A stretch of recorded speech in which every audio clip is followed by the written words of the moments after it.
من فتره كده كنت دخلت كول مع حد من يعني الناس المشاهير جدا في الاونلاين كوتشنج او يعني الفيتنس فيلد بشكل عام في مصر. الكول دي كان مضمونها ان انا كنت بحاول اظبط للشخص ده اوبريشن سيستم كده، ازاي يدير البيزنس بتاعه، ازاي يرد على الكلاينتس، وازاي يظبط دايت بلانز، ازاي يحسب الكالوريز، ازاي يظبط الورك اوت بلان، ازاي يرد على الناس في حته السيلز ويعرفهم الاوفرز والباكجز، وازاي اصلا يسعر الباكجز وكل الكلام ده.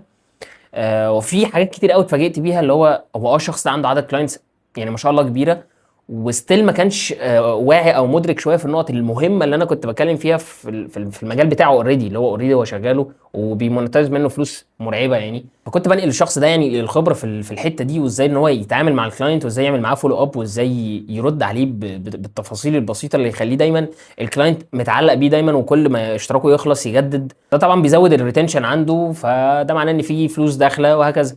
قال لي في اخر الكل جمله يعني بسطتني واستغربت منها قوي. يعني هو قال لي بعد ما عرفت كل حاجه، قال لي انت المعلومات اللي انت قلتها لي دي، انا ما فيش حد من صحابي اللي هم برضو مشاهير اللي انا بتابعهم واصلا بحبهم جدا، واستغربت جدا من اللي هو قاله ده.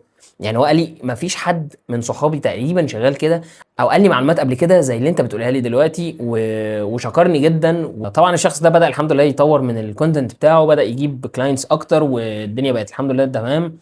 طور السيرفيس بتاعته، خلاها افضل بكتير عن قبل ما نتكلم. فانا بعمل الفيديو ده ليه؟ بعمل الفيديو ده عشان اعرفك ان انت حاول ما تتخدعش بالارقام او بالناس اللي انت بتتفرج عليها. ومهما كان انت مثلا شايف ان مستواك ممكن يكون مش قد ان انت تدي نصيحه، او المعلومه اللي عندك شايف ان هي ممكن تكون مش كامله، صدقني هي هتكون مهمه جدا. فانت لو جت فرصه قدامك ان انت تنصح حد او تديله فيدباك عن الشغل بتاعه، وان هو ازاي يبدا يطور من اي حاجه هو بيعملها، ما تستصغرش ده، وما تستصغرش النولج اللي عندك. وايا كان انت مستواك ايه او ايه اللي انت فاهم فيه، فصدقني في غيرك هو ما يعرفوش.